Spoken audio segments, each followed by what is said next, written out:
J'ai vraiment vu un besoin non répondu avec les clients que moi et ma superviseure de stage on traitait. Les enfants devaient souvent mettre du poids sur leurs avant-bras pour pouvoir marcher avec leurs marchettes, mais les aides à la marche actuellement, des fois, on devait taper les enfants aux marchettes. Fait que les enfants étaient vraiment comme pris sur leurs appareils, puis il y en avait qui n'aimaient pas ça, se sentir attachés. Puis ces enfants-là, c'est une pratique qui est quand même normale parce qu'ils vont avoir des rétractions, fait qu'ils vont tu sais, des fois, leurs mains, ils ont besoin de les avoir près d'eux, dépendamment de la maladie. Donc, moi, mon but, c'était vraiment d'avoir quelque chose qui puisse aider les enfants à augmenter leur participation dans la communauté, fait qu'ils puissent utiliser leurs mains, soit pour jouer avec d'autres enfants ou pour faire des câlins à maman, papa. Bienvenue à Meilleur Humain, Meilleur Monde, rencontre avec des entrepreneurs visionnaires du Québec. Notre invitée aujourd'hui, Sarah Lambert de l'entreprise Aura Médical. Comme toujours, mon associé et mon co-animateur Normand Chadwick. Bonjour.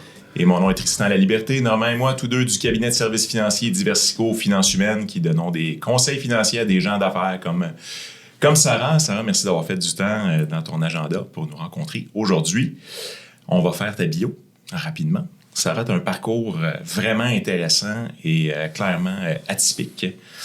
Tu as commencé par aller faire ton baccalauréat en physiothérapie que tu as complété. Tout de suite après, tu as fait quelques stages.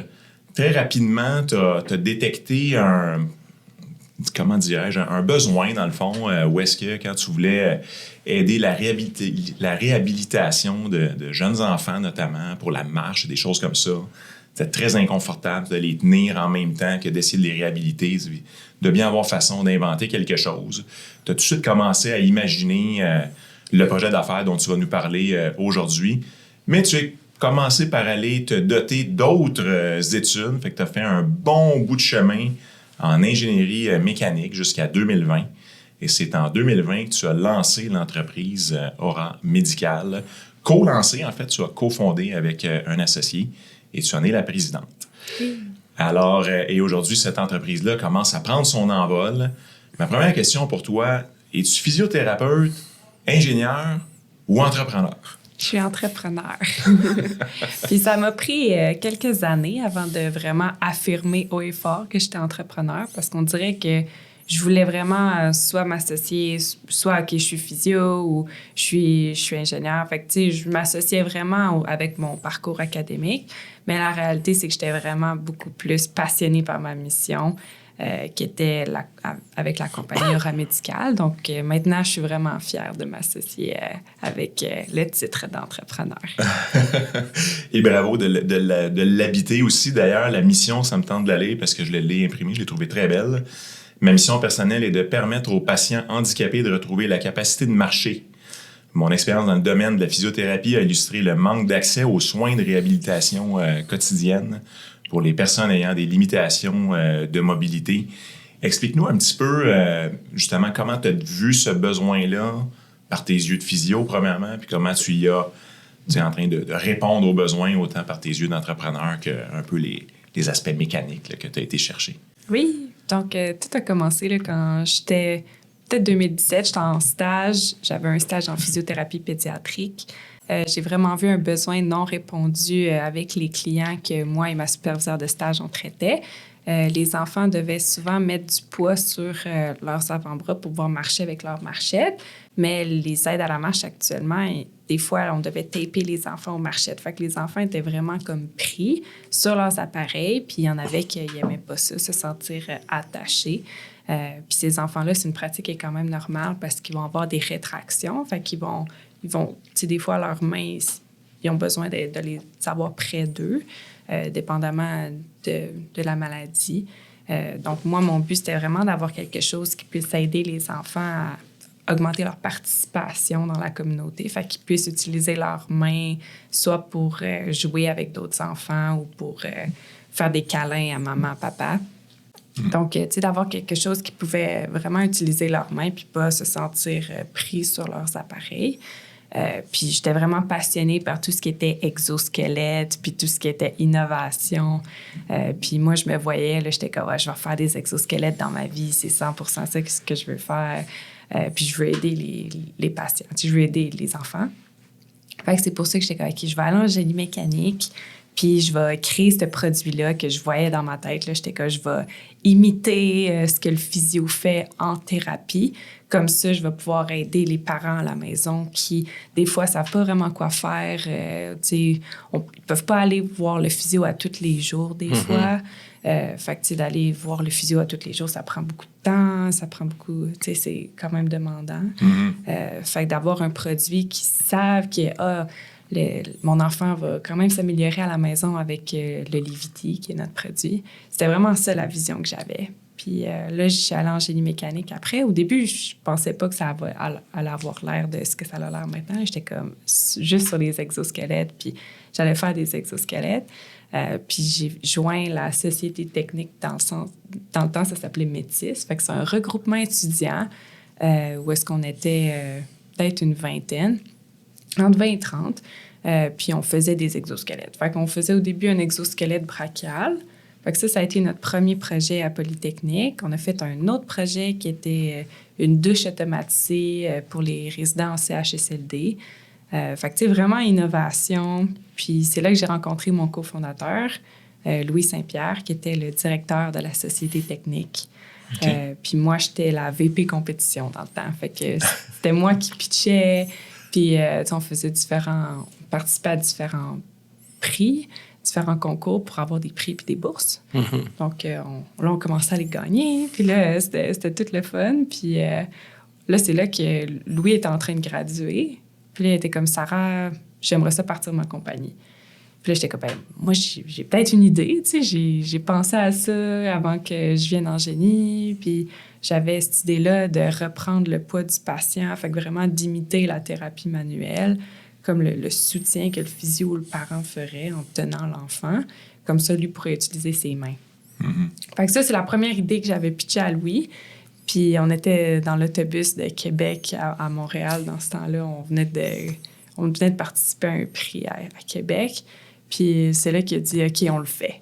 Puis là, j'étais à ma deuxième année et demie en génie. Puis fait que là, on s'est dit, OK, fait que ça part. Fait que là, on se voyait au début, c'était vraiment un projet étudiant. Là. On se voyait comme un soir semaine. Puis ça l'a comme vraiment déboulé à partir de là parce je voulais être sûre que c'était un produit puis un besoin qui était non répondu. Fait que j'avais demandé à mes anciens professeurs, en physiothérapie. En physio, oui. Je leur avais demandé qu'est-ce que vous pensez de ce genre de mécanisme-là? Est-ce que vous pensez que ça pourrait être bénéfique pour les enfants? Puis ma professeure dans le temps, Désirée Maltais, était comme, je pense que oui. Fait que on est parti là-dessus. Ensuite, on a eu, je voulais en savoir un peu plus de mes profs, mais aussi d'autres chercheurs qui sont dans le domaine. Puis c'est là qu'on a connecté avec Laurent Balaz du CHU Sainte-Justine. Puis lui était vraiment expert dans tout ce qui était analyse de la marche avec les enfants qui avaient de la paralysie cérébrale. Puis à partir de ce moment-là, c'est là qu'on a appliqué ensemble pour un premier projet de recherche avec le CHU Sainte-Justine. On a fait nos premiers tests, je pense que c'était en 2022, au CHU Sainte-Justine. Puis avec notre premier enfant, là, Nayla.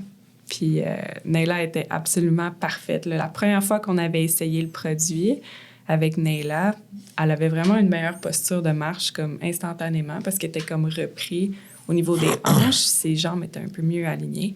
Puis on a fait la première analyse de marche au CHU Sainte-Justine, au Centre de réadaptation mère-enfant. Puis on était tous excités. Là. J'avais invité nos médecins, j'avais invité des gens. Puis les premiers tests, c'était quand même concluant. Fait qu'on avait pris des photos, des vidéos. Puis à partir de là, on a fait plusieurs itérations du produit qui étaient en phase recherche dans le temps. Mais là, en janvier 2023, on a registré le produit avec Santé Canada. Fait que c'est un classe 1. Fait qu'on a eu comme l'approbation pour pouvoir vendre au Canada. Puis on a aussi enregistré le produit aux États-Unis avec la FDA en octobre 2023. Fait que c'est vraiment récent qu'on est sur le marché, mais on a quand même aidé notre plus gros KPI, le Key Performance Indicator. Fait que ce qu'on regarde, c'est notre indicatif pour être sûr qu'on est vraiment aligné entre la mission de la business puis ce qu'on veut faire. Nous, c'est d'aider le plus de gens possible à marcher. Fait que pour l'instant, on a aidé un petit peu plus que 200 enfants à marcher. Wow. OK, wow. Quand tu as imaginé le produit, parce que là, je sais qu'il y a de l'intelligence artificielle avec ton produit. À l'époque, est-ce que c'était disponible? Est-ce que ça existait même? Ou tout ça est venu en cours de route, puis c'est devenu encore une idée géniale pour améliorer le produit, puis améliorer la mobilité des patients, là, des clients qui vont s'en servir? Oui, c'est une bonne question. On a fait plusieurs itérations. Fait qu'au début, on avait mis tous les capteurs pour avoir la partie software puis intelligence artificielle sur l'application des patients. Fait qu'on avait mis tous les capteurs dans le produit. Parce que c'est pas juste un appareil de soutien, là. C'est un appareil qui vous fournit des données essentielles pour le rétablissement, l'amélioration des conditions du patient qui l'utilise. C'est ça. Fait qu'au début, on avait tous mis les capteurs dans le produit, mais maintenant, on a vraiment décidé de séparer les deux. Donc, on a le produit comme tel, le Livity, qui supporte le poids du patient, qui, lui, est un produit commercialisé. Puis, on a décidé de vendre les capteurs à part. Fait que ça permettait pour les classes, puis pour tout ce qui était d'un point de vue réglementaire, c'était beaucoup plus facile à commercialiser le produit physique comme tel, puis la partie software connectée séparément. Fait qu'on a décidé de le faire comme ça. Puis ça fait en sorte que la partie software connectée, on peut aider les enfants, mais aussi aider les adultes. Mm-hmm. Fait qu'avoir également un plus gros impact sur le long terme. Moi, je suis intéressé de savoir un peu le marché de ça. Est-ce que c'est le physiothérapeute qui s'y intéresse ou le médecin, ou est-ce que c'est le parent de l'enfant? Puis est-ce que c'est quelque chose qu'on utilise toute notre vie, ou c'est quelque chose qu'on espère que on part avec beaucoup de difficultés à marcher, puis éventuellement grâce au soutien du physio, puis à des exercices quotidiens, au soutien de Levity, qu'éventuellement on arrive à remarcher convenablement? C'est quoi un peu le... Oui, c'est une très bonne question. Nous, on voulait... notre but, c'est d'avoir un impact. Fait que le but, c'est d'aider le patient à la fin de la journée. Puis il y a 1 milliard de personnes dans le monde qui ont des problèmes de mobilité. Puis la réalité, c'est juste qu'on les voit pas, ces gens-là, parce qu'ils sont souvent pris à la maison, parce que c'est pas assez accessible. Fait que notre but, c'était d'aider le patient en faisant un peu plus de physio à la maison pour qu'il puisse éventuellement améliorer son accessibilité pour pouvoir s'ouvrir au monde. Là. C'est pour ça que je trouve que meilleur humain et meilleur monde, c'est vraiment parfait pour Aura. Tout à fait. Ouais. Mais mon but, c'était vraiment d'aider ces gens-là à faire plus de physio à la maison. Fait que le but, c'est de connecter le physio avec le patient à la maison, qui pour lui, c'est difficile de se déplacer puis d'aller voir un physio. Il y a beaucoup de physios qui vont se rendre à domicile aussi. Fait que, le but, c'était d'outiller les physios pour aider le patient. Fait que le produit, on a commencé à le vendre à des physios en premier parce qu'on était comme, c'est un outil de réadaptation, c'est une paire de mains additionnelle où est-ce qu'on prend l'enfant par les hanches, on soutient le poids. Comme ça, le physio peut focusser sur aligner les jambes ou focusser sur l'engagement du patient. Fait que ce soit le fun, jouer. Fait que vraiment focusser sur la thérapie comme telle. Fait qu'on le vendait aux physios en premier. Puis il y a des parents après qui nous ont contactés en disant c'est un produit extraordinaire, on le veut pour notre enfant. Puis nous, on va pas dire non parce que je veux aider les enfants à la fin de la journée. Fait qu'on a commencé à vendre également aux parents puis aux familles avec différents modèles. Fait c'est sûr qu'à la fin de la journée, pour avoir le plus gros impact, ça va être quand on va être remboursable. Quand le produit va être remboursable, c'est juste que là, en ce moment, on vient tout juste de commencer à vendre. Fait qu'on est dans le processus d'avoir le remboursement. Mais jusqu'à temps qu'on l'aille, on commence à vraiment plus focusser sur les cliniques en premier. Ils voient l'impact. Puis une fois qu'on va être remboursable, là, ça va être vraiment plus accessible pour les familles. Oui, parce qu'évidemment, au début, en plus, moins tu as de produits sur le marché, plus il coûte cher. Oui. Puis après ça, si tu n'as pas de soutien gouvernemental pour les familles, c'est un des freins. Comment vous avez parti au début? Là? Fait que là, on parle ici d'une start-up où est-ce que ça part d'une idée, un projet étudiant, comme tu dis. Tu fais ton premier prototype. Tu le testes une première fois. Tu vois que ça a des résultats. Tout ça a des coûts. Comment vous avez parti au début là, pour réussir à avoir juste assez de sous pour au moins amener ça jusqu'à proof of concept? Là, OK, ça a l'air de marcher. On a un cas concret avec une petite fille de tel âge. Ou, comment vous avez fait les premières étapes? Là, comment vous-même avez appris à marcher? Oui, c'est une bonne question. Donc, on avait commencé en faisant beaucoup d'accélérateurs. Fait qu'on a fait un premier accélérateur avec Propolis, fait que c'est l'accélérateur rattaché à Polytechnique. Ensuite, on a fait le Santec. Puis souvent, quand on fait le parcours au complet, puis il y a des prix attachés à la fin. Là. Donc, on avait eu quand même un bon montant non dilutif. Fait que des gens qui croyaient au projet.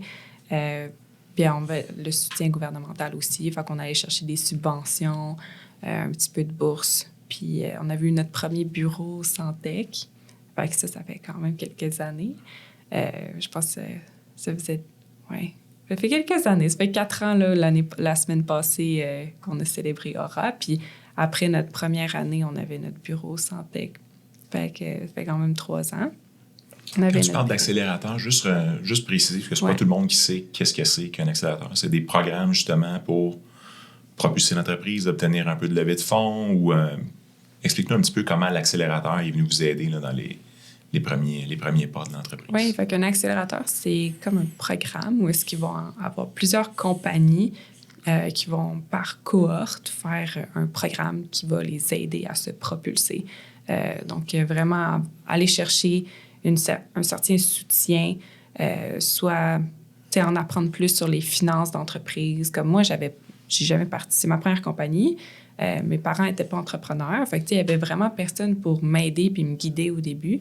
Fait que ça permettait, ces programmes-là, qui sont des accélérateurs, permettent de connecter avec d'autres startups, de connecter également avec des mentors.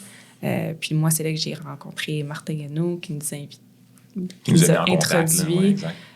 Donc, ça permet vraiment de connecter avec des mentors qui nous ont vraiment propulsés. Donc, ils nous ont donné des conseils vraiment pertinents sur comment gérer les finances d'entreprise, les différentes phases de l'entreprise, comme là, on était en pre-seed dans le temps, fait qu'en pré-démarrage. Donc là, en ce moment-là, c'est exactement là qu'on essaie de faire un prototype. Mais on veut avoir la vision long terme de ça peut ressembler à quoi un produit medtech comme le nôtre. Qu'est-ce qu'on a besoin de faire pour être une compagnie au Québec? On est une compagnie au Québec. On sait qu'il y a un petit peu moins de fonds disponibles ici qu'aux États-Unis. Est-ce que je dois absolument aller aux États-Unis? Fait que, c'est toutes des questions qu'on pouvait avoir des réponses. Fait qu'on a fait le premier accélérateur à Propolis, qui était avec Polytechnique. Il nous a vraiment appris les bases, c'est quoi un business model. Fait que ça, c'est toutes des choses qu'on apprend dans des écoles de business comme le HEC, mais j'avais pas fait HEC. Mais c'est pour ça que je dis que souvent, Aura, c'est comme mon 3e bac, là, qui est... sur le terrain. C'est ça, c'est très apprentissage sur le terrain, mais on apprend tellement vite comme ça.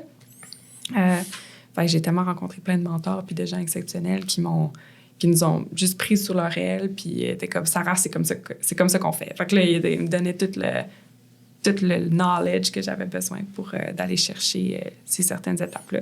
Fait que pour répondre à ta question, on a vraiment commencé avec des accélérateurs. Fait qu'on a fait Propolis, Santec, ensuite on a fait NextAI, qui est c'est là où l'aspect tout connecté software avec le AI est venu, puis nous a apporté d'autres learning. Vraiment plus, j'étais pas... Avant, j'avais un certain knowledge en AI, mais reste que j'avais quand même besoin de certains experts pour m'apprendre. Puis ensuite, on avait reçu quelques financements. On avait vraiment... Notre produit, dès que les enfants l'utilisent, on voit les effets quand même de façon... instantanée, oui. Fait qu'on avait fait des vidéos, puis on avait fait quelques essais avec des patients. Puis ça avait vraiment bien marché. Fait que là, on avait aussi parlé à TVA Nouvelles. On a passé dans TVA Nouvelles à Québec, TVA Nouvelles. On avait passé à Rimouski. Fait qu'on a vraiment fait quelques apparitions. Oui, quelques apparitions dans les réseaux sociaux, dans les nouvelles. Puis ça nous a vraiment permis de se faire voir. Puis une fois qu'on s'était fait vue, ben là, après, il y a des gens qui cognaient à la porte. Oui, c'est ça. Puis de mon entourage aussi, là. Fait qu'on a pris du Friends and Family. Du Love Money. On a pris du Love Money. Fait que le Love Money, c'est des gens qui sont dans ton entourage, qui veulent investir dans l'entreprise. Donc, nous, on a pris du Love Money au début. Puis ensuite, il y a d'autres gens, d'autres anges investisseurs que j'avais connectés.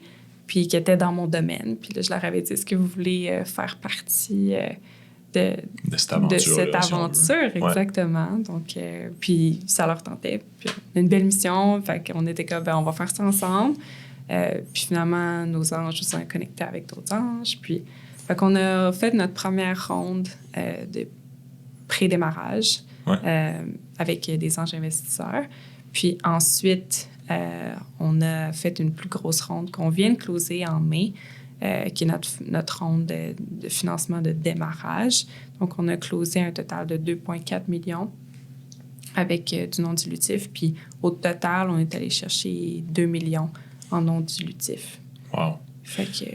Et ça sert principalement à la fabrication, à la commercialisation. Où est-ce que l'argent doit... tu sais, parce qu'en est, bon, tu obtiens ton financement, là, 2 millions, good. C'est beaucoup, puis c'est très peu en même temps. On sait que ça va très, très vite en affaires. Vous, c'est quoi la plus grande utilité immédiate à ce stade-ci en 2024 dans la business? Ben là, c'est sûr qu'on est en commercialisation. Fait qu'il y a une partie qu'on doit avoir en inventaire, mais on est tout le temps dans l'assemblage, dans l'innovation. Fait que là, on commence à sortir des plus grosses batches d'unités. Fait que, tu sais, au début, c'était comme notre première livraison, c'était juste 10 appareils. Mais là, maintenant, c'est rendu qu'on assemble 100 appareils. Fait que c'est sûr que, tu sais, il y a une main-d'œuvre associée au fait d'assembler ces appareils-là. Ouais. Donc, c'est sûr qu'il y a une grosse partie sur la main-d'œuvre, sur les matériaux, puis sur des frais de livraison. Parce que là, tu nous disais, pré-entrevue, si je peux dire, que vous êtes en train de développer des marchés internationaux. Oui. Comment ça se passe, ça? Parce que, écoute, d'un matin, s'il y a plein de commandes qui rentrent... Il y a 5000 commandes de gens qui arrivent de l'Asie, mettons. Ouais. Bon, c'est un beau problème, comme on dit. Oui. Ben, ça se peut que ça arrive. Fait que, on a fait une entente de distribution avec la compagnie Orthopédiatrique. Donc, ça a été signé en novembre 2023. Puis, cette entente de distribution-là, c'est vraiment une entente de distribution globale. Fait qu'eux, ils ont la distribution exclusive dans le monde. Ça permet justement qu'on a de l'aide de gens qui... Ben, eux autres sont habitués. Ouais, ils ont déjà les reins solides, sont déjà structurés, organisés. Exact. Fait que ça nous aide vraiment parce qu'on a l'appui d'un expert qui font déjà de l'exportation à l'international. Puis avec nos partenaires, ben, c'est là qu'on peut vraiment développer des nouveaux marchés, ouvrir des nouveaux marchés. Eux, ils ont toute l'expertise. Puis c'est vraiment un travail conjoint. Donc, nous, on a aussi à l'interne des experts en regulatory, dans tout ce qui est le parcours réglementaire remplir des documents pour avoir l'approbation pour vendre dans un nouveau pays. Donc, nous, on a l'expertise à l'interne, mais on fait vraiment de travail conjoint avec nos distributeurs. Fait que ça nous permet vraiment de décoller un peu, là, puis de faire voir le produit, puis d'avoir un plus gros impact à la fin de la journée. Oui. Puis là, le développement, c'est avec des reps sur les lieux, genre des représentants, ou c'est juste web, ou comment vous faites connaître dans ces pays-là? Là, tu nommes plein de pays, des langues différentes, probablement des marchés un peu différents. Comment vous faites ça? Oui, c'est une bonne question. Aux États-Unis, ils ont leur propre rep, ils ont leur propre Salesforce. Puis ici, Aura aussi sa propre Salesforce. Fait qu'on a différents reps en Ontario puis au BC. Fait que ça l'aide pour faire des démos en personne parce que notre produit, c'est vraiment notre premier produit qui est de Levity, c'est un produit physique. Souvent, ça fait bien pour certains patients, ça fait moins bien pour certains autres patients parce qu'ils ont différents patterns de marche. Puis pour être sûr que ce soit couvert soit par les fondations, on doit voir l'enfant dans le produit. Il faut qu'il y ait une recommandation, soit par un physiothérapeute ou juste des vidéos, puis qui envoient ça avec leur physiothérapeute. Fait que on a souvent besoin d'essais. Fait que d'avoir des gens qui sont là physiquement pour faire les essais, c'est sûr que c'est un requis. Il y a quand même des gens qui nous avaient contactés parce qu'ils voulaient absolument le produit puis qui n'avaient pas le temps de faire une démo. Après personne. C'est ça. Fait que, tu sais, on est quand même flexible sur... il y a certaines questions qu'on demande au début pour être sûr que l'enfant pourrait potentiellement être un bon fit. Puis ensuite, on a des physios... On a des experts à l'interne qui peuvent quand même bien assess si l'enfant, c'est un bon produit pour eux. Puis une fois que l'enfant est là, on s'assure que les familles sont contentes. Oui, oui. On reçoit plusieurs personnes qui nous expliquent qu'un des facteurs de succès qu'ils ont eu à bâtir leur entreprise, c'est de savoir bien s'entourer. Et déjà, tu nous parles que tu sembles très bien entouré. Tu sembles avoir une ouverture d'esprit exceptionnelle à accueillir l'aide alentour de toi, à recevoir cette aide-là, puis à vous propulser, comme tu disais tout à l'heure. C'est inné, ça, chez toi, d'accepter cette aide-là, de la voir comme ça, puis de foncer avec, ou comment tu te positionnes par rapport à ça, là, de recevoir de l'aide? Parce qu'il y en a des fois, c'est difficile pour eux. C'est leur idée, ils veulent la garder, ils veulent la protéger. Mais vous semblez, toi et ton associé, puis j'aime ça, tu me parles aussi un peu du rôle de ton associé là, au sein de l'entreprise. Non, c'est une bonne question. Fait que pour Aura, je pense que c'est souvent, est-ce qu'il y a un certain alignement? Puis pour les conversations qu'on avait eues, j'essayais tout le temps de voir s'il y avait un alignement avec, par exemple, nos distributeurs ou les anges investisseurs qui ont investi au début. Fait que j'essaie tout le temps de voir s'il y a un alignement dans la mission. Puis souvent, on a tellement une business humaine que les gens, on s'aligne souvent. Fait que les gens qui veulent investir dans Aura ou les gens qui veulent faire partie de ce parcours, ben souvent, c'est des gens qui veulent le bien de l'humain puis du patient comme tel. Fait que dès qu'on a les valeurs similaires, c'est sûr que ça l'aide à faire un partenariat qui est profitable ou qui est plaisant. Parce que j'ai beaucoup naturel aussi. C'est ça. Tu sais, j'ai quand même des amis avec des investisseurs, certains fonds sont moins alignés, tandis que nous, ben, on avait quand même... on a essayé d'aller chercher des fonds et des partenaires qui étaient vraiment alignés au niveau des valeurs. Puis je pense que c'est ça qui nous ont vraiment aidés parce qu'après, ils peuvent nous faire des introductions à d'autres gens qui ont des valeurs similaires. Fait qu'on s'entoure un peu de gens qui nous ressemblent. Oui. Puis ton partenaire? Oui, bien, Louis, on s'entend vraiment bien. Là. Je pense qu'on a une bonne amitié qui fait en sorte qu'on est des bons partenaires de business. Puis Louis est vraiment, vraiment réfléchi, très, très chiffre. Fait qu'on se complémente super bien parce que lui va regarder les chiffres, il va être un peu... il va être vraiment le cerveau en arrière qui va penser à tout. Puis moi, je vais penser aussi. Mais, mais comment je peux dire ça? Ça va être... Louis, ça va être la personne qui va être très critique, qui va vraiment pencher pour regarder les pour et contre, surtout les contre. Puis il va vraiment m'amener tous les différents scénarios. Puis après, on va pouvoir en parler. Moi, j'aime ça les vendre. J'aime ça rencontrer des gens. Je pense que je suis quand même une personne extravertie. Fait que ça fait en sorte que j'aime ça aussi, signer des partenariats, Fait que, je m'emballe beaucoup. Puis ça fait en sorte que c'est plaisant souvent de voir une présidente d'entreprise qui est vraiment motivée, ambitieuse, puis avoir aussi le partenaire qui est très, très critique. Fait que, on fait une super bonne équipe, moi puis Louis. C'est quoi la vision là, pour les prochains mois, les prochaines années? Où vous voulez amener ça? Puis tu parlais d'avoir de l'impact. Je pense qu'on l'a bien compris. Mais d'une façon concrète, avez-vous des objectifs de vente? Avez-vous des percées que vous voulez faire dans certains marchés? C'est quoi la vision? Oui, c'est sûr qu'on a des objectifs de vente. Comme là, on a aidé 200 familles. Notre but, c'est d'aider au total 465 familles juste dans la prochaine année. Fait que de doubler. Puis je sais que c'est possible parce qu'on est en train d'ouvrir des nouveaux marchés. Notre équipe de vente devient aussi de plus en plus à l'aise à vendre notre produit. Puis on va avoir différents bloqueurs qu'on va adresser comme le remboursement. Donc, moi, je pense que c'est possible d'avoir encore un plus gros impact dans les prochaines années. Notre but, c'est que Aura soit vraiment...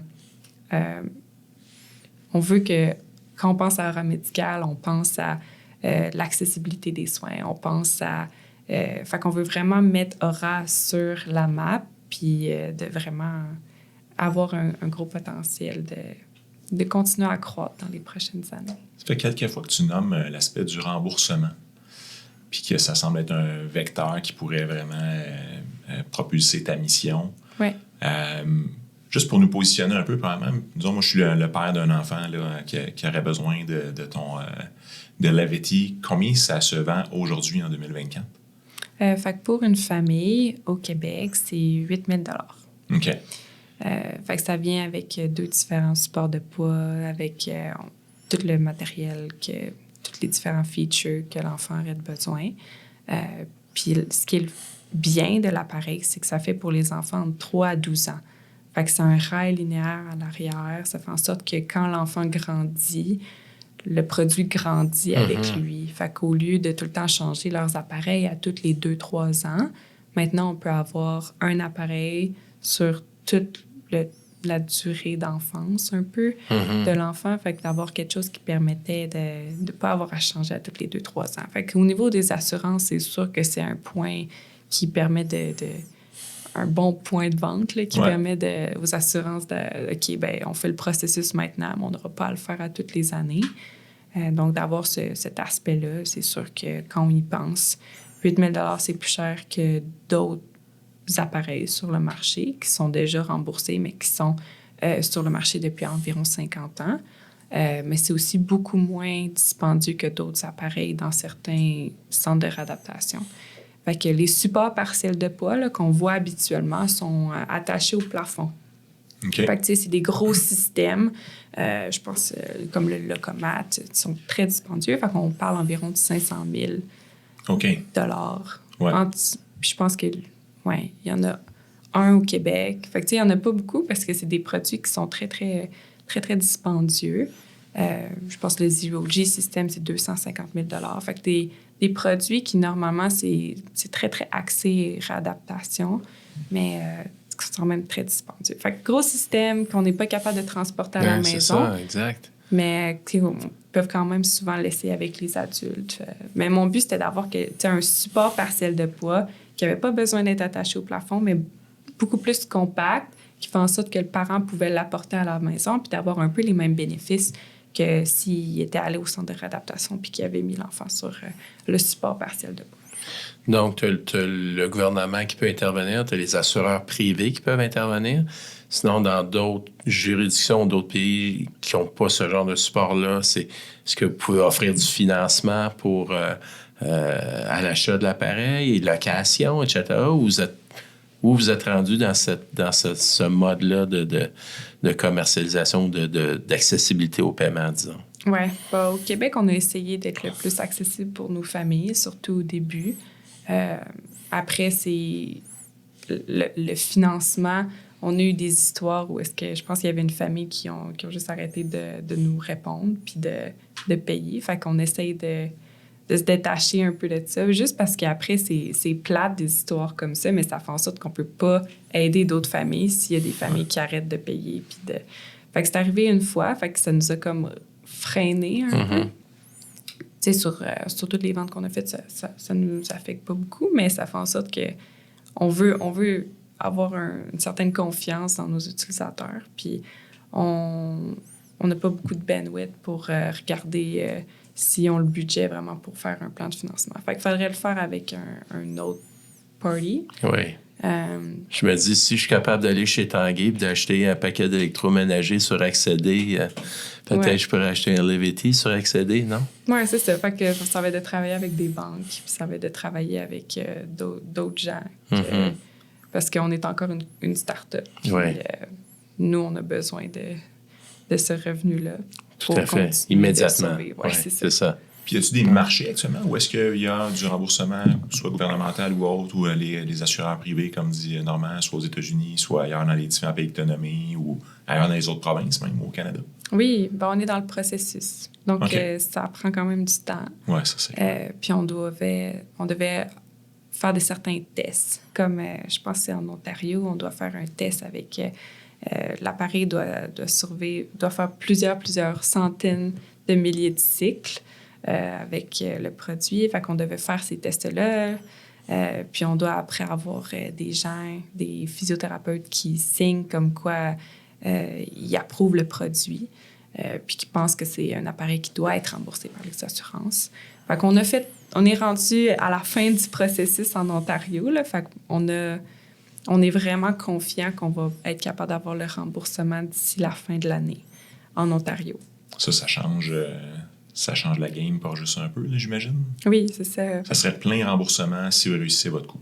Fait qu'avec l'ADP, c'est souvent, ils couvrent entre 75 à 80 Mais quand même, c'est, dépendamment de... Oui, c'est ça. C'est Ça va être immense, beaucoup hein? les familles. Ouais. Puis aux États-Unis, ben là, ça dépend aussi. On a essayé de lister le produit avec PDAC, que ça s'appelle, là, fait que pour être remboursé par les assurances. Là, on va avoir un code. On a déjà un code, mais le but, c'est de vraiment lister l'appareil Levity sous ce code-là. Comme ça va être vraiment plus facile pour les assureurs. Mais là, tu nous parles de l'Ontario, tu nous parles des États-Unis, au Québec. Qu'est-ce qui se passe? Comment ça se passe pour vous autres? C'est un petit peu plus long que prévu au Québec, puis j'aimerais ça que ça aille vite parce qu'on est une compagnie québécoise. Oui. Fait que là, s'il y a des gens qui nous écoutent qui voudraient nous aider à avoir le remboursement facilement avec la RAMQ, juste nous introduire aux bonnes personnes. Je pense que ça aiderait vraiment beaucoup nos familles. Fait que c'est juste qu'on avait certains bloquants au début, qu'ils vont souvent... comment ça se passe au Québec, qu'on va souvent miser pour le produit qui est le moins cher. Pour les assurances. Puis notre produit est bien, puis il aide quand même beaucoup les enfants. Fait qu'on pense que ça serait vraiment bien. Fait qu'on est dans le processus, puis on veut lister le produit. Fait que s'il y a des distributeurs ou des gens de la RAMQ qui voudraient nous contacter, ça me ferait vraiment plaisir. On espère qu'il y a quelqu'un à l'écoute qui va pouvoir aider Aura, puis toute l'équipe. Puis ultimement, on aide les enfants. Là. Ouais. Et tu parlais d'un marché d'1 milliard de personnes à travers la planète. Ouais. Au Québec, déjà juste au Québec, disons, là, si on disait là, on veut juste aider les enfants de chez nous, là, combien de monde qui pourrait être aidé par Levity? C'est 2000 enfants. 2000 enfants, quand même, c'est pas banal. Non, c'est ça. Après, 10 000 enfants au Canada, puis 100 000 aux États-Unis. Okay. Environ, là, un peu plus. Là, 180, c'est ça au total, là, avec d'autres maladies rares. On parle de 180 000 familles Canada-États-Unis. Puis ça, c'est sans les cliniques puis les centres de réadaptation qui pourraient aussi bénéficier de notre appareil. OK. Parce qu'à partir du moment où quelqu'un a l'appareil chez lui ou chez elle, j'imagine qu'on libère du temps aussi dans les centres de réadaptation, dans les hôpitaux, etc. Ouais. Oui. Puis ma vision de ça, c'est l'appareil, c'est un support partiel de pas. Fait que ça pourrait être très bénéfique de l'utiliser après une chirurgie. Fait qu'au lieu que l'enfant soit à l'hôpital pendant 6 semaines après sa chirurgie ou une certaine durée, ou juste le fait qu'il soit pas capable de bouger, si on serait capable de faire bouger l'enfant de façon un peu plus précoce après sa chirurgie avec un support partiel de poids qui reprend une partie de sa charge, comme ça, c'est pas trop stressant pour son membre inférieur. Ça fait en sorte qu'on peut vraiment diminuer les coûts, puis que l'enfant bouge plus rapidement, donc il y a une meilleure réadaptation. Donc tout ça, ça pourrait faire en sorte qu'on sauve des coûts pour le système de la santé. Qu'est-ce qui te rend le plus fier jusqu'à maintenant dans ton parcours? Vraiment une jeune entrepreneur, très intelligente, qui fonce, qui écoute les conseils alentour d'elle, qui a un produit exceptionnel. Qu'est-ce qui te rend le plus fier jusqu'à maintenant dans tout ce que tu as accompli pour toi, pour ton partenaire, pour les gens que vous aidez? Nous, c'est vraiment l'impact. Donc, je suis très connectée avec nos familles. Là. Ouais. Même dans le service après-vente. Les familles, ils me textent peut-être à toutes les semaines en me disant qu'on change leur vie. Puis ça, pour vrai, c'est le plus beau cadeau. Là. Donc, j'en parlais à mes amis puis à ma famille. Je suis comme... C'est tellement rafraîchissant de voir qu'on travaille fort, mais à la fin de la journée, ça a tellement un impact sur nos familles. Là. J'ai des témoignages de parents qui disent que leur enfant, maintenant, il marche. Au début, l'enfant faisait 4 pas, puis maintenant, ils font 80 pas en dedans de 2 mois. Tu sais, c'est des progrès que le parent il avait comme perdu espoir, puis là, on leur redonne un peu d'espoir. Fait que c'est vraiment le fait d'aider nos familles qui m'encourage le plus. Fait qu'en gros, ça marche pour vrai. Ça, c'est déjà la première bonne nouvelle. Y a-t-il encore des améliorations que vous faites régulièrement là-dessus, ou est-ce que le produit est assez mature à ce stade-ci? C'est sûr qu'on veut continuer d'avoir le plus de features, Fait que nos compétiteurs, qui sont des appareils qui sont sur le marché depuis 50 ans, ils ont plein de différents features. Puis c'est ça que les physios nous disaient. Là. Ils étaient comme, ça serait le fun d'avoir un appui-tête, ça serait le fun d'avoir... Fait que c'est toutes des choses qu'on développe puis qu'on est vraiment proche de release. On est vraiment connecté avec les physios. Au début, je faisais plein de focus group avec les physios pour pouvoir regarder ça, c'est l'appareil actuellement, qu'est-ce qui manque. Fait que le fait d'être super connecté puis être ouvert à la critique, là, je suis d'accord. Oui. Notre produit, il y a 2 ans, c'est vraiment plus le même produit que maintenant. On a fait des améliorations. On est rendu une équipe d'ingénierie. Là, il n'y a plus juste moi et mon cofondateur. Maintenant, il y a 7 personnes à temps plein. Donc, 5 personnes temps partiel. Fait qu'on on commence à vraiment grossir, à avoir une expertise. Fait qu'on développe des nouveaux features à tous les corps. Êtes-vous encore associé avec la Polytechnique ou une université ou des ressources externes pour vous aider au développement de l'appareil? Oui, on continue de faire de la recherche et développement. Fait qu'on continue de faire de la recherche avec le CHU Sainte-Justine, avec le Centre de réadaptation Marie-Enfant, avec Dr. Ballas, comme je parlais. Oui. Puis là, on essaie d'aller chercher aussi des hôpitaux aux États-Unis qui viennent d'acheter le produit ou qui endorsent le produit pour également faire publier de la recherche aux États-Unis. Qu'est-ce que tu penses tu as parlé quelques fois qu'il existe des compétiteurs, peut-être un peu outdated, qui ont 50 ans, puis bon, ton produit est plus nouveau, plus beau, puis tout. Qu'est-ce qui arrive si demain matin, on essaie de te copier, ou comment vous prémunissez sur ce genre de risque-là d'un start-up, ou est-ce que quelqu'un d'autre pourrait arriver avec des gros moyens immédiats de boum, on fabrique quelque chose de similaire, 4000$ au lieu de 8000$, avec une usine en arrière déjà prête. Comment vous pouvez vous protéger contre ce genre de risque-là?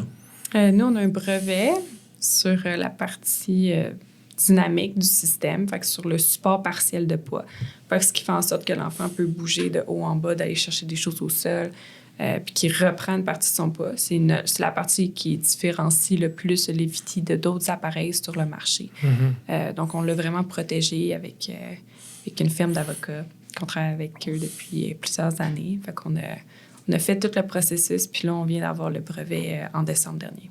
Puis un brevet comme ça vous protège au Canada, bien sûr, mais est-ce que ça vous protège aussi aux États-Unis ou c'est un autre processus aux États-Unis? Puis ça aussi, on sait que c'est d'autres argent, mais en même temps, c'est comme pratiquement impossible de se priver de ça. Oui, on l'a protégé en Amérique du Nord. Okay. Puis aussi, je ne conseillerais pas à toutes les compagnies nécessairement de faire un brevet parce que des fois, il y a des marchés qui vont tellement vite. Quand on parle du AI, là, ça va tellement, tellement vite que, ils n'ont même pas le temps de le brevet que le compétiteur Microsoft vient de release quelque chose. Fait que, l'idée est plus bonne, de toute façon. C'est ça. Fait que, il y a certains marchés où est-ce que ça vaut pas vraiment la peine de breveter. Nous, on l'a breveté parce que on voit la partie physique, puis ça nous différencie bien les compétiteurs, mais c'est pas nécessairement parce que des brevets existent que ça vaut la peine de breveter. OK. Mais est-ce que c'est quelque chose qui vous inquiète, la compétition, ou pour l'instant, vous n'avez pas ça en arrière de la tête? On a notre brevet, puis c'est quand même un marché niche avec des enfants. Fait qu'il n'y a pas autant de compétiteurs que sur d'autres compagnies de software AI qui sortent en ce moment de Silicon Valley. Maintenant, ça fait donc 4 ans. C'est une courte histoire, mais qui a du rythme. Ouais. Y a-t-il des choses que vous feriez de différent entre-temps? Tu sais, quand tu regardes ton parcours à ce jour, y a-t-il des erreurs que tu as faites? Écoute, si tu peux coacher la prochaine Sarah, qui a la prochaine bonne idée, tu sais, là, tombe pas dans ce piège-là ou ce piège-là. C'est des choses qui t'est arrivées à date que tu aimerais retransmettre comme à ne pas faire? C'est une bonne question. Fait qu'au début, on avait... je pense que c'est juste de parler à d'autres startups plus rapidement. Donc, on a fait nos premiers accélérateurs, mais dès que j'ai rentré au Santec puis que je me suis entourée, maintenant, c'est mon groupe d'amis, là, je me suis entourée d'autres entrepreneurs, puis les conseils qu'on se donne entre nous là, sont tellement vrais, puis ils sont pas bias, dans le sens que c'est pas politisé du tout, là. C'est mes amis, puis ils me disent vraiment c'est quoi qui les a aidés. Puis c'est les meilleurs conseils que j'ai jamais eus. Fait que le fait de s'entourer d'entrepreneurs, je dirais même dans la première année, nous, ça a vraiment été comme dans la deuxième année. Aussi, c'était la pandémie là, qu'on a commencé. On s'est incorporé en juillet 2020. Fait que c'était vraiment pleine pandémie. Fait que ça faisait en sorte que c'était plus dur de connecter. C'était souvent, nos premiers accélérateurs, c'était par Zoom. Puis, c'est des choses que c'était quand même plus difficile de vraiment tisser des liens puis des connexions. Mais c'est quelque chose que j'aurais vraiment bénéficié, même dans la première année, de m'entourer d'entrepreneurs à succès qui avaient déjà passé par là, parce que ça permet juste d'accélérer toutes les étapes de l'entreprise. On s'est quand même incorporé tôt, mais il y a des choses que... C'est juste des meilleurs conseils à la fin de la journée. Je comprends. Supposons qu'on a... tu lèves demain matin un financement de 30 millions. C'est quoi les prochaines étapes dans cette entreprise-là? On donne des grosses ailes. C'est déjà, tu as trouvé des bonnes petites ailes avec le premier 2 millions. Là, on débarque une affaire massive. Oui. Donc, c'est sûr qu'on développerait la partie connectée, parce que je pense que sur le long terme, la connectivité, c'est vraiment aligné avec notre mission de rendre la réadaptation accessible puis d'aider le plus de gens à marcher. Fait qu'on développerait... Bon, on développe déjà là, la partie connectée qui est le monitorer le data puis qui focus sur l'engagement du patient pour être sûr d'avoir les meilleurs progrès puis le meilleur outcome chez le patient. Donc, c'est sûr qu'on engagerait beaucoup plus de software développeurs pour que la partie connectée application décolle beaucoup plus rapidement. Puis comment ça amène plus de capacité? Explique-nous un peu là, maintenant sur le terrain. Qu'est-ce que ça rend disponible, le fait d'être connecté? On veut connecter le physiothérapeute avec l'utilisateur à la maison. Fait que de lui envoyer des exercices qui sont vraiment focusés sur la marche. Puis de s'assurer qu'on le motive, parce que moi, j'avais des clients avant qui n'étaient pas motivés à faire leurs exercices à la maison, mais là, on veut les engager pour être sûr que c'est plaisant, c'est le fun, puis sont connectés avec leur famille, que les familles peuvent voir les progrès puis qu'ils les encouragent. Un peu comme... mon but, c'est vraiment de créer le Strava de la réadaptation. Okay. Fait que les gens, ils veulent publier leurs données Strava parce qu'ils sont fiers de leurs 15 km qu'ils viennent de courir.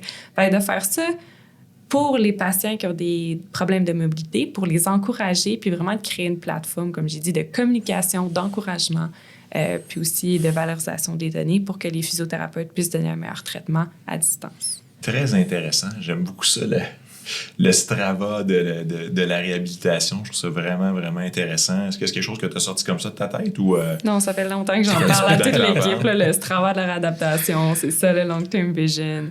Puis ça fait en sorte que même le produit Levity, qui est un produit pour enfants, qui est notre premier marché niche, il rentre super bien avec l'application. Là. Les gens peuvent... Les parents peuvent filmer comment leurs enfants vont dans le produit, se mettre des objectifs à toutes les semaines, le partager avec d'autres familles. Puis en plus d'avoir le physiothérapeute dans la loupe qui permet de voir les progrès de l'enfant, ben c'est merveilleux. Tout le monde est au courant de ce que l'enfant fait à l'école. Fait que dans ma tête, ça va être... j'espère que ça va... on travaille vraiment fort. Là, fait qu'on on s'entoure de gens pour que ce soit à succès. Les données que vous ramassez, j'imagine, peuvent vous aider à encore améliorer les traitements, améliorer cette motivation-là. Ouais. Puis sûrement aussi développer d'autres types de produits, d'autres types d'applications dans le futur. Ouais. C'est sûrement quelque chose que vous avez derrière la tête là, comme idée pour faire avancer encore plus la société, j'imagine. Oui, vraiment. Donc, on a une liste de produits dérivés un peu du Levity qui pourraient être vraiment pertinents pour d'autres types de maladies. Donc, c'est sûr que c'est quelque chose qu'on veut développer. Puis la partie connectée, c'est là que, dans ma tête, ça va être vraiment plaisant parce qu'on va pouvoir connecter tous nos appareils avec l'application. Donc, c'est de la promotion de nos appareils, mais aussi c'est de la promotion de qui est le patient. Il peut savoir un peu c'est quoi qui est à sa disposition, c'est quoi qui existe pour l'aider à avoir la meilleure progression à la marche possible. Je trouve Très intéressant le lien que tu fais avec l'engagement. Je n'avais pas nécessairement pensé à ça avant la rencontre, mais c'est vrai que tu vas chez le physiothérapeute, puis là, ce que tu voudrais, dans le fond, là, c'est que tu sors de là, puis c'est réglé. Ouais. Là, on te donne une liste d'exercices à faire chez vous, puis là, il y en a qui le font, il y en a qui le font pas, mais vraiment, la clé, c'est de le faire. Mm-hmm. Fait que dans le fond, votre next step, c'est un peu d'aider à stimuler ce niveau d'engagement-là, qui est vraiment, c'est ça le vrai moteur, là, au final. Là. C'est combien d'entraînements tu vas faire. Là, j'aime vraiment beaucoup ton parallèle avec le Strava. Puis souvent, les gens qui sont le plus motivés, là, c'est eux qui vont avoir des objectifs super spécifiques, comme je vais courir un marathon dans 2 mois. Ouais. Là, on voit l'objectif, fait que là, ils voient OK, je vais faire mes exercices parce que je veux courir mon marathon. Tandis qu'avec la plateforme qu'on est en train de bâtir avec Aura Connect, c'est exactement ça qu'on veut créer chez le patient. On se fixe des objectifs ensemble, puis le physio est dans la loupe. Fait que c'est le physio qui aide à fixer les objectifs avec le patient. Fait que c'est vraiment centré sur le patient, mais on s'assure qu'on personnalise les exercices avec le AI ou que le physio est vraiment dans la loupe pour être sûr qu'on progresse vers son objectif à lui. Fait que là, il est super engagé parce que c'est super personnalisé. Puis en attendant d'avoir toute cette connexion-là, comment en ce moment vous réussissez à créer l'engagement ou comment votre appareil stimule cet engagement-là déjà aujourd'hui? On essaye à travers les réseaux sociaux, là, on est vraiment sur Instagram, sur Facebook, on encourage les familles à montrer à leurs entourages parce que souvent, ça les motive que, OK, jour 1, l'enfant faisait 2 pas. Maintenant, après 2 semaines, c'est rendu qu'il fait 30 mètres. Fait que, on a vraiment eu une certaine progression. Puis la plateforme, elle va vraiment être disponible bientôt. Là. On est en train de faire nos essais avec nos familles très, très proches. Fait qu'on est en train de la tester, l'application, mais on prévoit la mettre disponible sur App Store d'ici la fin de l'été. OK. Fait que c'est vraiment... c'est à nos portes, là, ça. Là. Oui. C'est pas dans 5 ans. Là. Non, c'est ça. OK. Il nous reste 7 minutes environ. Moi, j'ai le goût de savoir un peu l'agenda d'une Sarah. Ça ressemble à quoi? On est dans une start-up, on commence la commercialisation. Tu nous as parlé d'un paquet de pays tout à l'heure. Il y a différents fuseaux horaires là-dessus.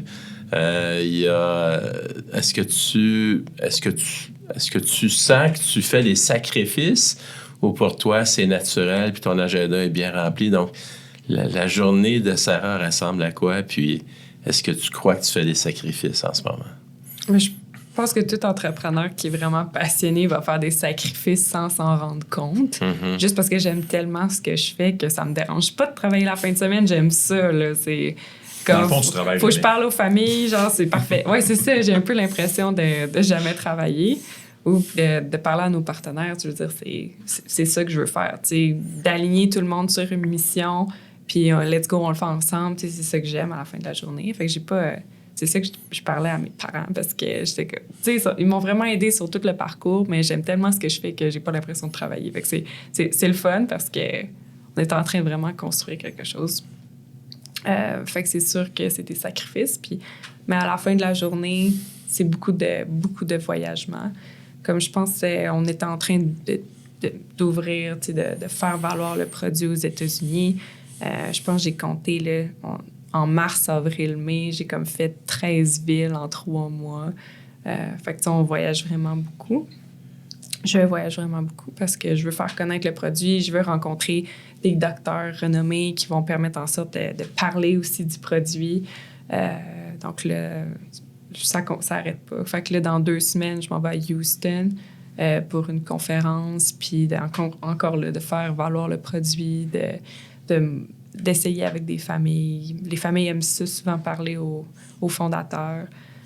Fait que de voir que la mission de l'entreprise, on est là pour les bonnes raisons aussi. Là. Mm-hmm. Mais c'est encourageant de voir les résultats, les vrais résultats concrets des enfants semblent être effectivement le KPI clé de tout ça. Là, ouais. Et c'est lui qui devrait engranger les prochains KPI de performance d'affaires, j'imagine. Comment vous avez organisé la fabrication? Est-ce que c'est vous qui fabriquez? Est-ce que tu parlais tantôt d'assembler, en tout cas? Oui. Mais est-ce que vous fabriquez? Comment c'est structuré, cet aspect-là? Encore une fois, tu reçois une commande de 5000 machines demain matin. Là, comment c'est arrangé, là, cet aspect-là? Bien, souvent, on les a décortiquées pièce par pièce. Fait que ce qui est pour l'usinage, nous, on n'en fait presque pas à notre bureau parce qu'il aurait fallu acheter des grosses machines qui sont quand même très dispendieuses. Fait qu'on a une ligne d'assemblage, mais le frame, tout ce qui est... ça arrive déjà usiné. Fait qu'on a différents fournisseurs. Il y en a en Asie, aux États-Unis puis au Canada. Dans le meilleur des mondes, ça serait juste en Amérique du Nord. Mais là, en ce moment, c'est parce que vu qu'on a des petites quantités encore, ça fait en sorte qu'on n'avait pas le choix d'aller chercher un peu plus à l'international pour différents types de fournisseurs. Donc là, ça arrive au bureau. Puis on a 3 différents assembleurs qui passent dans la chaîne d'assemblage. Fait que là, ils assemblent certains morceaux. Après, c'est quelqu'un d'autre qui assemble l'autre produit. Puis vu qu'on est un produit médical, on doit vraiment assurer que le produit est sécuritaire avant de pouvoir le produire, de le shipper.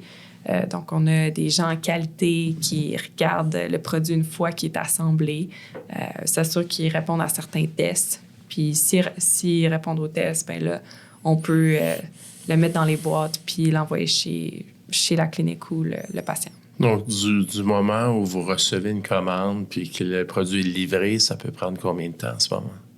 En ce moment, on a plusieurs appareils au bureau parce qu'on s'était préparé.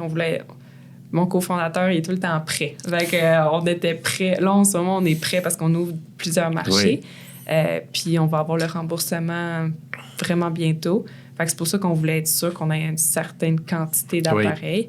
Donc là, on est prêt. Là, il y en a, en ce moment, ça peut... Quelqu'un en Ontario qui décide d'avoir le produit puis qui le paye aujourd'hui, ou même au Québec, là, ça peut être livré d'ici 1 ou 2 journées. Fait que c'est super, super rapide. Aux États-Unis, ils doivent passer les douanes. Fait que ça prend 1 semaine maximum. Fait que c'est un peu ça les délais en ce moment parce qu'on est prêt. Mais après, une fois qu'on va avoir le remboursement puis que les commandes vont rentrer... ils commencent déjà à rentrer, mais une fois qu'il n'y aura plus de bloqueurs, de bloquants, là, on va être capable de... On va sûrement avoir des plus petites quantités, puis il va augmenter le délai. Chez nos compétiteurs, on parle de plusieurs mois souvent. Là. OK. Mais vous autres, disons que justement, il n'y en a plus là, chez vous. Là. Vous avez livré le dernier morceau, la prochaine commande, combien de temps à peu près ça vous prend? Mon cofondateur, lui, il adore les opérations, fait qu'on va être prêt. C'est bon. Bonne réponse. Bonne réponse. Très bonne réponse. Écoute, super belle rencontre aujourd'hui. J'aimerais te laisser avec une dernière question. Comme tu sais, on reçoit du monde comme toi. Même pas plus tard que cet après-midi, on a un 2e enregistrement du jour. Puis on reçoit plein de gens d'affaires, de start-up, ailleurs. Si tu avais une question à nous offrir pour ces gens-là, ça serait laquelle? Quelle question tu aimerais qu'on pose à nos prochains invités? Puis que quand tu écoutes, tu dis « ça, c'était ma question, celle-là. » Puis c'est une question que tu aimes. Ce que je sais, c'est qu'être entrepreneur, ça a des hauts et des bas. Donc, il y a des jours qui sont plus difficiles que d'autres. Fait que c'est quoi? Puis moi, c'est ça que quand je connecte avec d'autres entrepreneurs, j'aime savoir, c'est qu'est-ce qui te rend heureux dans ta semaine? C'est quoi qui... Tu vas au bureau, c'est quoi qui te rendrait heureux dans ta compagnie cette semaine? Fait que je trouve que c'est tellement une bonne question parce qu'après, ça permet de voir un peu la motivation. C'est quoi la motivation de l'entrepreneur? C'est quoi ses objectifs? Puis en plus, votre podcast est super humain. Donc, ça permet vraiment... C'est le fun de voir un peu c'est quoi les motivations des entrepreneurs à la fin de la journée. On ne manquera pas de poser cette question-là au prochain. Oui. Qu'est-ce qui te rend heureux cette semaine? Oui. Écoute, Sarah, merci beaucoup d'être venue à nos bureaux pour nous rencontrer et nous partager ton histoire. Moi, mon takeaway personnel, c'est vraiment le Strava. C'est vraiment la partie que je retiens, que je trouve vraiment intéressante au niveau de l'engagement. Je pense que c'est vraiment cette petite partie-là que j'ai aimée, mais tout le parcours aussi, là, tout ton cheminement autour de la physiothérapie, mechanical engineer, entrepreneur, après ça, te doter de gens dans ton entourage, aller chercher de l'information, les accélérateurs, le Santec, Martin Hainaut, etc. Vraiment, tout l'ensemble, j'ai vraiment adoré le chemin. On dirait que j'ai vraiment le goût de suivre l'évolution, là, de voir le 200 devenir 400, devenir 800, devenir 25 000, puis de voir ton beau sourire, de quand les enfants font des progrès. Écoute, moi, ça m'a marqué au fer rouge. Merci. Merci d'aider nos enfants à réapprendre à marcher. Merci. Écoute, pour moi, c'est quand tu as nommé que tu étais dans l'autobus avec ton cofondateur de retour de Québec vers Montréal, il vous a dit, écoute, on se lance, on y va, let's go. Ouais. Ça prend beaucoup de courage pour prendre une idée, puis la plancher, puis la rendre commerciale. Et on ne réalise pas tout le chemin qu'on va faire pendant les mois qui vont suivre, les années qui vont suivre. On embarque peut-être des fois un peu avec... on ne sait pas trop comment ça va arriver. On dit ça, on construit l'avion en plein vol. Mais d'avoir eu cette lumière-là, puis de dire, écoute, on part. Ouais. D'avoir ce courage-là. Félicitations. Parce qu'il y en a beaucoup qui hésitent. Et puis, de se lancer comme ça, c'était exceptionnel. Puis, tu vois le résultat aujourd'hui, après 4 ans. On commence à avoir les fruits et surtout les familles. Donc, une affaire de cœur. Moi, c'est ce que j'ai aimé dans ce que tu nous as raconté aujourd'hui. C'est une histoire de cœur. Puis tu viens illuminer beaucoup de cœurs dans les maisons des gens que vous allez aider. Et puis, je vous souhaite d'avoir un succès incroyable. Merci. Merci beaucoup.